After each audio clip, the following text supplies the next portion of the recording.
landing in my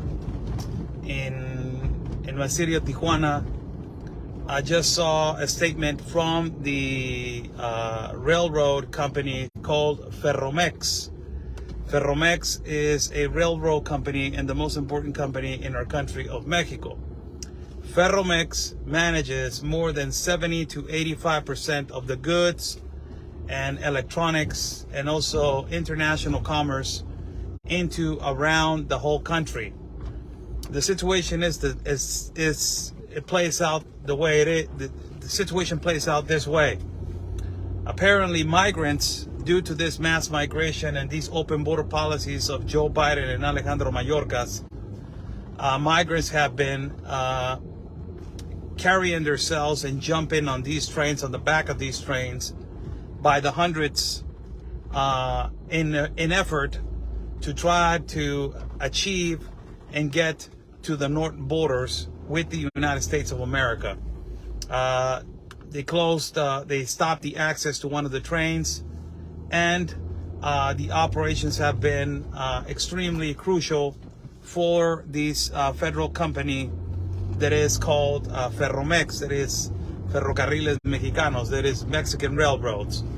More than 60 trains have stopped operations due to migrants jumping on the back of the containers, and also these open containers where basically they have been being smuggled, and also the organized crime that is controlling these trains and controlling these mass migrations and telling people and using their vulnerability to tell people where to jump and how to get into these trains so they can go to the north borders.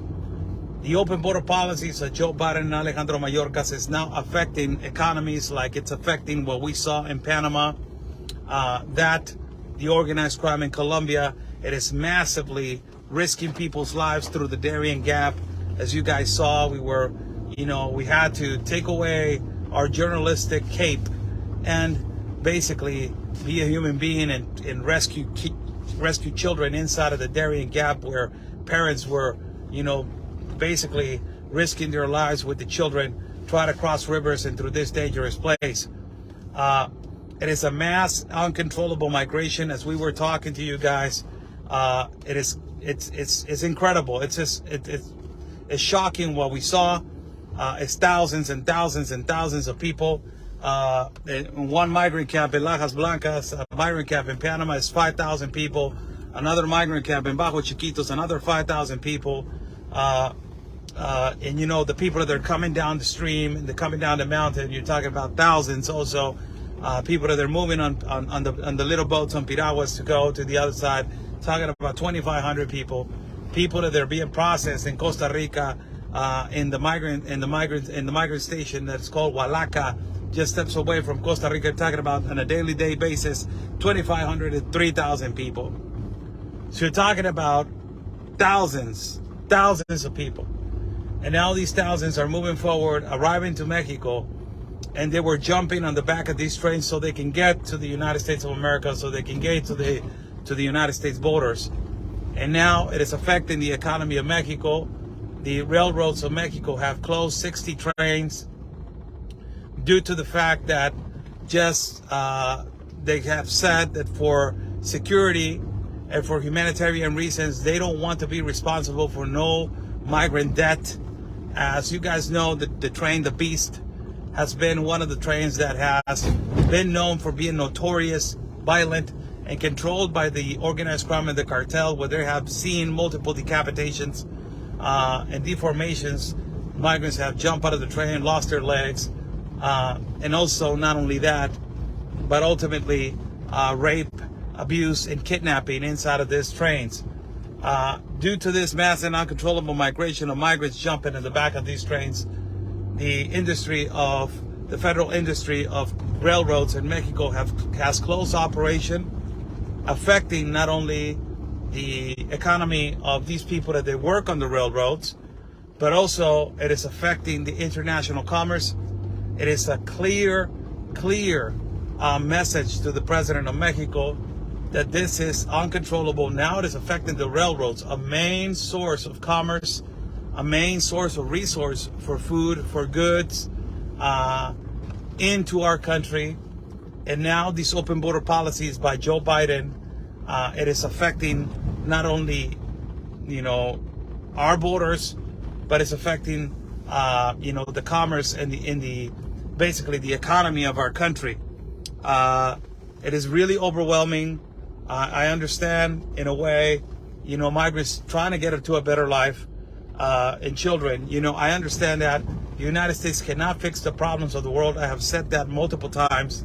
The United States cannot be the savior consistently of the world, but it is a calling to the United Nations, to the OIM, to ACNUR, to all these international organizations that you preach about a global compact on migration, that you said that it was going to help migrants to get to a better life.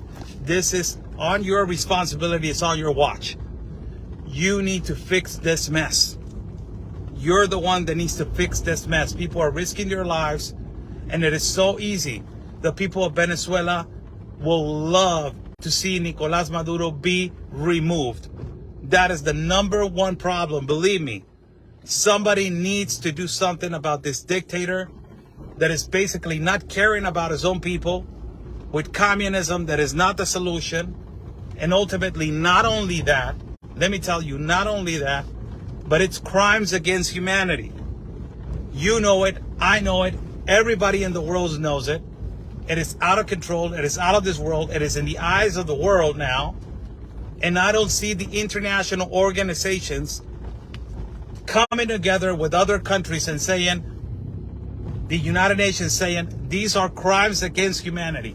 Why you're not prosecuting this man to be removed out of the government, to be also prosecuted for crimes against humanity, and for people to go back to their country. The majority of Venezuelans, they're looking for the better economy of their country. They're looking for a better life. If the economy of Venezuela will go back to where it was, these people will be back in their country. They would not even have the necessity to be migrating like this. This is a new migration for them. It's a new process. They have never migrated. Venezuela started migrating around 2 to 3 years ago. And now that it's exacerbated, it's surpassing, it's overwhelming. And it is because of one man and these international organizations that cannot do anything about it. You have to be kidding me. You're the one that created this compact. You're the one that created this mess. And now that you see that it's creating chaos, and you live out of these funds, out of these NGOs, out of federal funding, out of humanitarian funding, you don't want to stop it. But the only way is easy. Remove that dictator. Get that dictator out. And these people will go happily back to their country. Believe me, they will. Do you see people from El Salvador migrating consistently out of their country? It is a clear example to the world that this problem can be fixed. People of El Salvador are not migrating as if they were before massively. Why? Because Nayib Bukele fixed the gang problem inside of his country and brought security, brought economy.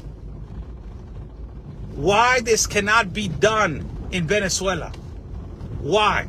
And also in Ecuador, and also in Haiti, and also in places like Africa. Why?